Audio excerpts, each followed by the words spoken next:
Good morning, good afternoon, good evening, my dears. Are you frustrated because you can't hear the individual notes like other musicians? Stop beating yourself up. Your ears are not broken. There's a specific way to train them that most people never learn. Keep watching to discover the listening techniques that changed everything.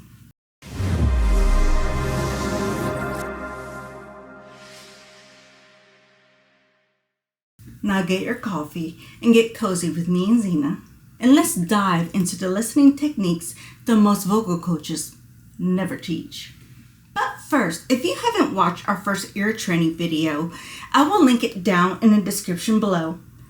Watch that and then come back to this one. Now get ready to unlock those musical ears. Now, if you're new to my channel, my name is Enid Lopez and this is Xena. This is my pup. She is 4 years old. We are a duo and I'm a vocal coach as well as a blues singer / session singer. And my pup, well, she's basically the jazz, blues, all music supervisor. And we have our favorite saying, discover the soul of blues and jazz, one note at a time.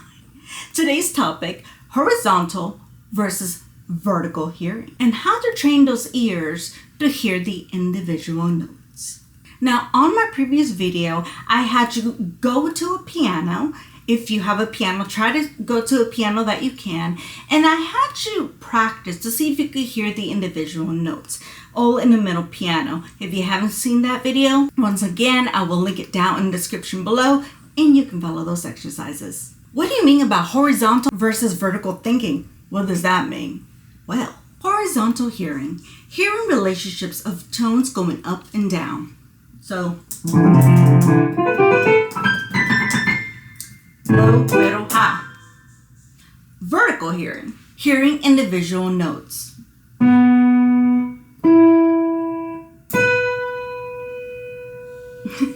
Now, you're probably thinking, what is ear training exactly? Well, when we were very young, we were always taught to listen to music as relating them, not to listen to individual notes. And my dears, that's essentially what ear training is. Now, if you're getting value from this ear training lesson, please push the subscribe button and give us a like. Your support helps me and Xena create more content to help you through your musical journey. Question of the day. If you've been following along with the piano exercises, what differences are you starting to notice? Even the smallest progression counts. She says, put your wins down in the comments below. This isn't just my teaching method. It's a recognized concept in music theory that musicians use in classical, jazz, and contemporary music education. All the articles will be listed down in the description below. So everyone hears differently. When they hear a particular sound, they can either associate it with a description, a flavor, even a color. For me, for example, I associate notes with descriptions. For example, if I play this note, that's an F sharp G flat. When I hear it, I hear that it's bold, twangy, and perhaps like a red color quality. It's kind of like that stop sign, that octagon that says stop. When I hear that sound, that's essentially what the F sharp G flat sounds like to me. Listen again.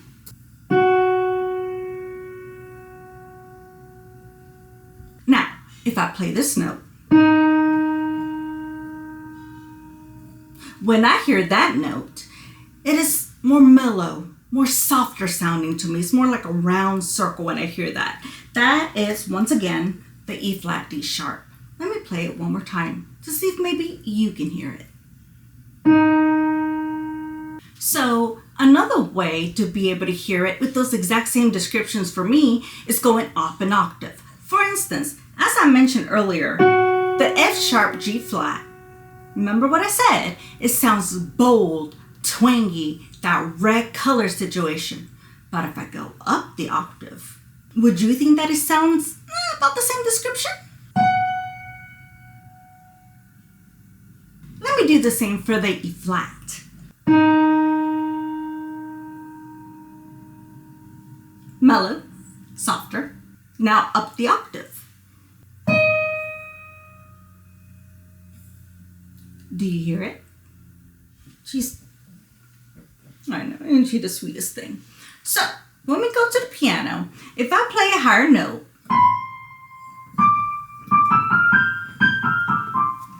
those lighter sounds sound more airy, more angelic sounding, correct? Or if you have a different description for these higher notes, put it down in the description below. I would love to know your thoughts about these higher sounds. What do you hear? The middle part of the piano.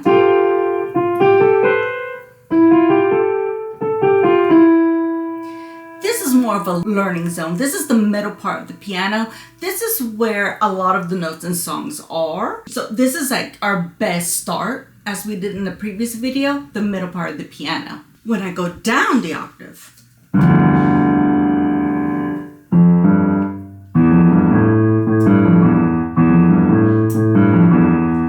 as for me, I think that's a lot darker, harder, kind of like the color black. So listen, I'm going to play the same exact notes, and in case you're not sure about what notes I'm playing, I'm literally playing E, F, G, A all the way. Here's the lower octave. Here's the middle. Here's the higher one. Are you hearing the difference from the lower, middle, and top octaves? If you're able to hear the difference, comment down in the description below. So one of the ways I'm going to demonstrate the differences, I'm going to play a chord. I'm going to play the F sharp chord. So in the piano, the F sharp chord is literally the F sharp. That's basically the note I played earlier. A sharp, B flat, C sharp, D flat. So basically spelling out the word face but without the E. Now I'm going to play all three notes. I want you to tell me if you're able to identify out of the three, which one's the strongest note? Can you identify it?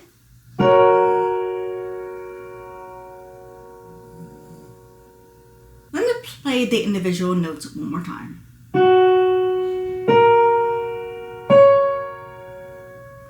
Now together.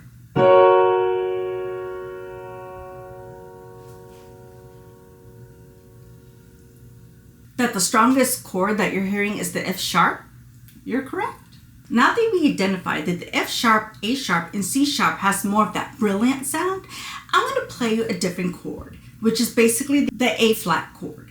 In the piano, those chords are A flat to G sharp, C, in this case, is the C5, and E flat, which is, in this case, E flat 5 over the D sharp. I'm going to play the individual notes one more time.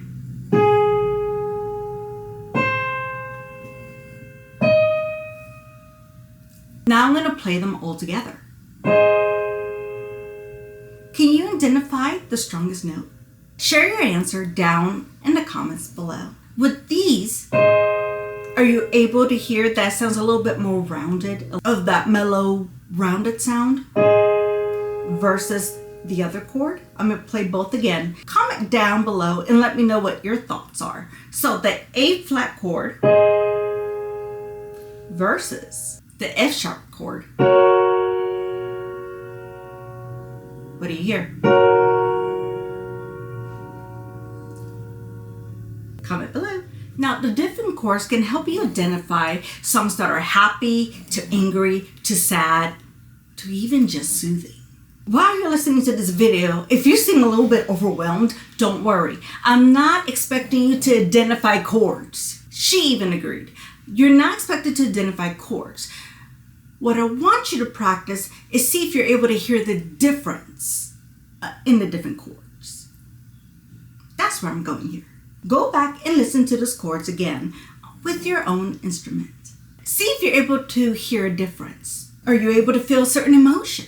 And remember, while you're doing this exercise, just remember to relax. I mentioned that in the previous video. I'll link that down in the description below.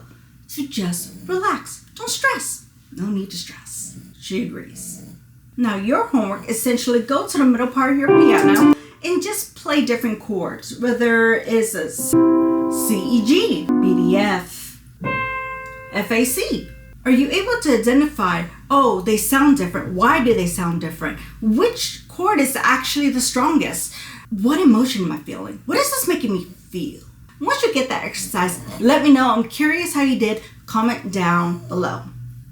She says to comment below. Now today we basically covered horizontal versus vertical hearing and the foundation of hearing those individual notes. Now Xena wants to let you know to keep practicing with your piano and stay patient. You're not going to get this the first time. It's going to take a minute. If you want personalized vocal coaching, our link is down in the description below. Go on the site and book your lesson, and we'll be happy to work with you one-on-one. Plus, we have millions of cover songs, and check out our playlist. And if you want to request a certain song for us to perform, let us know. Comment below. We may do your song next. Now, our next video, we're going to be doing more vocal warm-up exercises. I do have a playlist for that, by the way. So push the subscribe button, give us a like, so you don't miss a video. Xena wants to let you know, remember, developing a musical ear takes time. So be patient with yourself. Me and Xena are here cheering you on all the way. Until next time, keep listening and keep growing. Bye, my dears.